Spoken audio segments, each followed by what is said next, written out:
یعنی اس سے شفا حاصل ہوتی ہے، وہاں یہ کہ انسان کو بیماری کے دوران پرسکون بھی کرتی ہے، یعنی دعا سے سکون بھی حاصل ہوتا ہے۔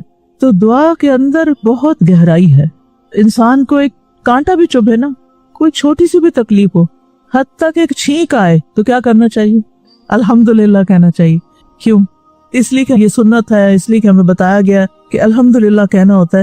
ٹھیک ہے، وہ تو اچھی بات ہے، ہمیں بتایا گیا، ہمیں تعلیم ہے، ہمارے دین نے ہر موقع کی تعلیم ہمیں دی ہے، اللہ کو یاد کرنے کا طریقہ سکھایا ہے، لیکن یہ ہمیں یاد دلاتی ہے کہ ہر تکلیف میں ہمیں کس کی طرف رجوع کرنا ہے؟ اللہ کی طرف۔ ہر تکلیف میں پہلا خیال ہمیں اللہ تعالیٰ کا آنا چاہیے، پہلا دھیان ادھر جانا چاہیے۔ اس پر اپنے آپ کو ٹیسٹ بھی کریں کہ کیا ہم ایسا کرتے ہیں کہ جب ہمیں کوئی مشکل پیش آتی ہے ہمارے جسم میں یا باہر، تو کیا ہم اللہ تعالیٰ کی طرف رجوع کرتے ہیں؟ اگر نہیں تو ہمیں کرنا چاہیے۔ تو دعا جو ہوتی ہے وہ اللہ تعالیٰ کی ربوبیت اور بندے کی محتاجی کا اعتراف ہوتی ہے۔ اور پھر یہ ہے کہ دعا تقدیر بھی بدل دیتی، ٹھیک ہے؟ یعنی اگر آپ کو ڈاکٹرز جواب بھی دے جائیں کہ آپ کے مرض کا کوئی علاج ہے ہی نہیں، تو بھی آپ مایوس نہیں ہو سکتے اگر آپ دعا کر رہے ہیں، اگر آپ دعا سے کام لیتے ہیں۔ اور ویسے بھی اللہ سبحانہ وتعالیٰ نے ہمیں قرآن مجید میں دعا کرنے کا حکم دیا ہے۔ ارشاد باری تعالیٰ ہے، اور جب میرے بندے آپ سے میرے بارے میں سوال کریں، اللہ کے بندے جب نبی صلی اللہ علیہ وسلم سے اللہ کے بارے میں سوال کریں، کیا سوال؟ کہ ہمارا رب کہاں ہے؟ کیا وہ ہماری مشکل آسان کر سکتا ہے؟ تو کہہ دیجئے بے شک میں قریب ہوں، میں بندے کے قریب ہوں، میں پکارنے والے کی پکار کا جواب دیتا ہوں۔ سبحان اللہ، کہاں ہم اور کہاں ہمارا رب، اور وہ جواب دے رہے۔ کیا ہم بندوں کی ہر بات کا جواب دیتے ہیں؟ مائیں سوچے ان کے بچے انہیں بلاتے ہیں، اماں اماں اماں، ماں ایک نہیں سنتی، کتنی دفعہ اگنور کر دیتی۔ اسی طرح مدد کے لیے لوگ ہمیں پکارتے ہیں، ہم جواب نہیں دیتے۔ لیکن یقین کر لیجئے کہ بندہ جب جہاں جس حال میں جیسے بھی اپنے رب کو پکارتا ہے، رب اس کا جواب دیتا ہے، رب اس کی بات سنتا ہے، ہمیشہ سنتا ہے۔ میں پکارنے والے کی پکار کا جواب دیتا ہوں جب وہ مجھے پکارے، جب بھی پکارے۔ تو ان کو چاہیے کہ وہ میرا حکم مانے، یعنی وہ بھی میری بات مانا کریں، یعنی اگر چاہتے ہیں کہ ان کی دعائیں قبول ہوں تو وہ کیا کریں؟ حکم مانیں، اور مجھ پر ایمان رکھیں، اعتماد کریں، یقین کر لیں، تاکہ وہ ہدایت پائیں، تاکہ ان کو راہ مل جائے۔ یہاں لعلہم یہتدون نہیں ہے، یرشدون ہے، یعنی ان کو رہنمائی مل جائے کہ کس طرف جانا ہے، علاج کیسے کرنا ہے، یا کسی بھی مشکل سے نکلنا کیسے ہے۔ اور یہاں پر اللہ سبحانہ وتعالیٰ مومن بندوں سے خطاب کرے، عبادی، ویسے تو سارے ہی بندے اللہ کے ہیں، لیکن جو اللہ پر ایمان لاتے ہیں اللہ تعالیٰ ان کو پکار رہے ہیں، ان سے خطاب کر رہے ہیں۔ تو جب بھی آپ کے دل میں یہ خیال ہے کہ اے میرے رب تو کہاں ہے، تو میری پکار سن لے، تو اللہ تعالیٰ کیا فرماتے ہیں؟ فَإِنِّي قریب، میں قریب ہوں۔ کیسے قریب ہے اللہ تعالیٰ؟ دعا کی قبولیت کے اعتبار سے، کہ وہ سنتا ہے، وہ جواب دیتا ہے، وہ دعا قبول کرتا ہے، اور دوسرا دعا کو سننے کے اعتبار سے۔ تو اللہ سبحانہ وتعالیٰ کی ایک صفت القریب ہے۔ اور قرب جو ہوتا ہے وہ دو طرح کا ہوتا ہے، ایک علم کے اعتبار سے اللہ تعالیٰ سب کے قریب ہے، یعنی سب کو قریب سے جانتا ہے، ظاہر بھی باطن بھی، ان کے دل کے خیالات بھی، سب کچھ۔ اور دوسرا یہ کہ جو لوگ اللہ کی عبادت کرتے ہیں، اللہ تعالیٰ کی اطاعت کرتے ہیں، اللہ تعالیٰ کی بات مانتے ہیں، اللہ تعالیٰ ان کو خاص قرب عطا کرتا ہے، اللہ تعالیٰ ان کے بہت قریب ہوتا ہے، اور وہ اللہ تعالیٰ کو قریب محسوس کرتے ہیں۔ ویسے تو اللہ تعالیٰ کہاں ہے؟ کچھ لوگ کہہ رہے ہیں عرش پر۔ اچھا، کون کون کہتا ہے کہ اللہ تعالیٰ ہمارے دل میں ہے؟ اچھا، اور کون کون کہتا ہے کہ اللہ تعالیٰ ہر جگہ موجود ہے؟ علم کے اعتبار سے موجود نہیں ہے۔ اللہ تعالیٰ کہاں ہے؟ عرش پر۔ آپ نے کبھی بھی اس پہ ہاتھ نہیں کھڑا کرنا کہ اللہ تعالیٰ ہر جگہ موجود ہے، ٹھیک ہے؟ اور وہ ایک شعر بنا ہوا ہے، ڈھا دے جو کچھ ڈھیندا، دل کسی دا نہ ڈھاوی کیونکہ رب دلامی چرندہ۔ ٹھیک ہے، یاد کے اعتبار سے تو ہے، وہ کہتے ہیں نا ہر چیز کے اندر اللہ تعالیٰ، نعوذ باللہ ایسا کچھ نہیں ہے، یہ اللہ تعالیٰ کی شان کے خلاف، ایسی بات سوچنی بھی نہیں چاہیے۔ اللہ تعالیٰ اپنے عرش پر، ٹھیک، اچھا، لیکن علم کے اعتبار سے قریب ہے، بندوں کی مدد کرنے کے اعتبار سے قریب ہے، یعنی جب کوئی نہیں پہنچ سکتا آپ کے پاس تو اللہ تعالیٰ فوراً آپ کی مدد کرتا ہے، جیسے یونس علیہ السلام کی تھی، جیسے نبی صلی اللہ علیہ وسلم کی تھی، جب انہوں نے کہا تھا حضرت ابوبکر سے لا تحزن ان اللہ معنا۔ پھر اسی طرح اللہ سبحانہ وتعالیٰ ایمان والوں کے قریب ہے، وَأَنَّ اللَّهَ مَعَ الْمُؤْمِنِينَ، تقوی والوں کے قریب ہے، جو تقوی اختیار کرتے ہیں، اللہ سے ڈرتے ہیں، ان کو اللہ تعالیٰ کا قرب نصیب ہوتا ہے۔